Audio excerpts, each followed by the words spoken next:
যে player status কমিটির সদস্য এবং নবরাত্র গহপাড়ি হলুদার ভাইস চেয়ারম্যান মাননীয় শ্রী সুখেন মজুমদার, উনি আমাদের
একটা হচ্ছে চরম মায়ের ভক্ত,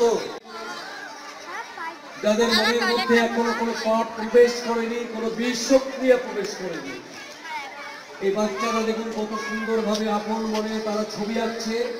শ্রীরামকৃষ্ণের কাছ থেকে তিনি তার খাবারটা সংগ্রহ করেছিলেন। মথুর বাবুরা অপমানিত বোধ করে তারা পণ্ডিত, লেখাপড়ার সাথে অনেক পণ্ডিত হয়েছে। এই বিষয়ে আসবে 9 থেকে 12 বিবেকানন্দ অথবা বাংলার মৃত্যু।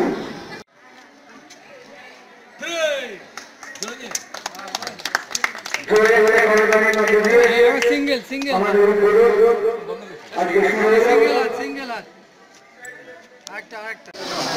নমস্কার, আমরা এই মুহূর্তে এসেছি বিবেকানন্দ অনুষ্ঠানে।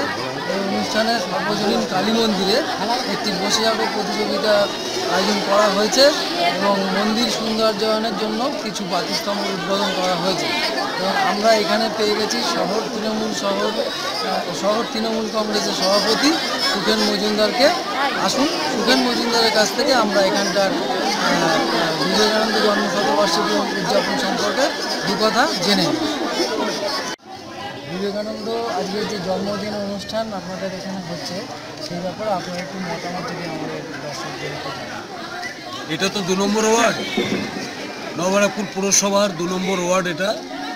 এই ওয়ার্ডে সকাল থেকে শিশুরা প্রায় 500 থেকে 1000 শিশুরা, ছেলে এবং মেয়েরা, তারা অঙ্কন প্রতিযোগিতা এবং বিভিন্ন বর্ণাঢ্য অনুষ্ঠান, বিবেকানন্দর 155তম জন্মদিবস, বাংলার মুখ্যমন্ত্রী ডাক দিয়েছেন যে এটা যুব দিবস হিসাবে আমাদের পালন করতে হবে।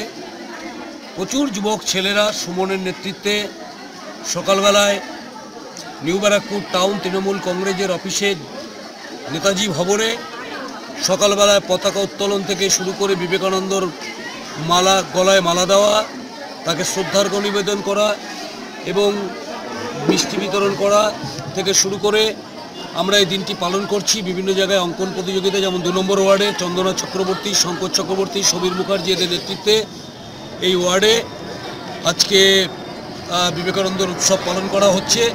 সারা শহরব্যাপী পুরসভাতেও হয়েছে, বিবেকানন্দর ক্রীড়াঙ্গন আছে সেখানেও মাল্যদান করা হয়েছে। সারা শহর জুড়ে আজকে উৎসবের মেজাজ এবং মানুষ যেন আনন্দে আত্মহারা। তার কারণ বিবেকানন্দের কথা বলতে গেলে প্রচুর ভেবে বলতে হবে। আমি একটা কথা বিশ্বাস করি, তার প্রথম যেটা বক্তব্য, জীবে প্রেম করে যেই জন সেই জন সেবিছে ঈশ্বর, তার থেকেও মারাত্মক কথা যেটা বলেছেন যে গাছপালা, পশু পাখি, প্রাণী, কীট পতঙ্গ যার মধ্যে প্রাণ আছে তাকে শিবজ্ঞানে পুজো করো। অর্থাৎ দেবাদিদেব মহাদেবের নাম করে তাকে পুজো করতে বলেছেন। পৃথিবীতে মানুষ আছে বলেই আজকে রাজনৈতিক নেতা বা নেত্রীদের দাম, পৃথিবীতে মানুষ আছে বলেই দেব দেবী দেবতাদের দাম। অর্থাৎ এই যে মানুষ, এদেরকে ভালোবাসতে শিখতে হবে। এই ভালোবাসতে গেলে নিজেকে পবিত্র হতে হবে, সহজ সরল, হৃদয়বান, আন্তরিক, মানবিক হতে হবে এবং মানবিক হতে পারলেই এবং এই শিশুদেরকে, ফুলগুলোকে যারা পৃথিবীতে ভালো না বাসে তারা পৃথিবীতে কাউকে ভালোবাসতে পারে না। তাই আজকে এই শিশুদের দেখে আমার মনে খুব আনন্দ হয়েছে যে দেখো এই যে 1000 শিশু, ছেলে এবং মেয়ে, কেউ কাঁদছে, আঁকতে পারছে না, মাকে ডাকছে সাহারা পাবার জন্য, আবার কেউ নিজের শটান ছবি এঁকে দিচ্ছেন তার নিজস্ব চিন্তা ভাবনার মধ্যে দিয়ে। এই যে চিন্তা ভাবনার যে মনোনিবেশ করা পঠন পাঠনের মধ্যে দিয়ে, কারণ পঠন পাঠন একমাত্র শক্তি, যে শক্তি সমাজকে মেরুদণ্ড সোজা করে, মাথা উঁচু করে গণতন্ত্রকে প্রতিষ্ঠা করতে পারে। যিনি বাংলার মুখ্যমন্ত্রী, অতন্দ্র প্রহরীর মতো একটা মেহনতি দরিদ্র পরিবারের মেয়ে আজকে যদি রাজ্যের মুখ্যমন্ত্রী হতে পারেন, সারা ভারতবর্ষ তথা সারা বিশ্বের নেত্রী হতে পারেন, তাহলে আমাদের ঘরের ছেলেমেয়েরাও ধীরে ধীরে এই সমাজ ব্যবস্থায় এগিয়ে গিয়ে তারাও একদিন বড় হবে বলে বোঝানো যাবে না। তাই মানুষকে ভালোবাসতে শিখতে হবে। মানুষই আমাদের শক্তি। মানুষ যদি না থাকতো আমাদের কোনো দাম ছিল না। তাই ছোটবেলায় সহ্য করেছেন। তিনি যখন বড়নগরের এই আশ্রমে ছিলেন তখন কিন্তু তিনি ওই আশ্রম ত্যাগ করে তিনি আমেরিকায় চলে গিয়েছিলেন। তিনি সেখানে গিয়ে তার যে মনের কথাগুলোকে তিনি ব্যক্তিকরণ করেছেন। আজকে পৃথিবীতে সাম্যবাদীদের একমাত্র পীঠস্থান যদি কেউ থাকেন তিনি স্বামী বিবেকানন্দ। স্বামী বিবেকানন্দের কথার কোনো শেষ নেই। তিনি নজওয়ান তরুণ যুবকদেরকে জাগো, জাগতে থাকো। কি কথা বলবো, সমস্ত ভেদাভেদ ভুলে আমরা এক জাতি, এক প্রাণ, ভারতবর্ষ যার গণতন্ত্র মেরুদণ্ড সোজা করে, মাথা উঁচু করে গণতন্ত্র প্রতিষ্ঠিত হতে পারে, তার সেই ভাবনা রেখে আমি আমার বক্তব্য এখানে শেষ করলাম। ধন্যবাদ আপনাদের। আমি শুরু করবো বলা, একটা নিয়ে রাখি।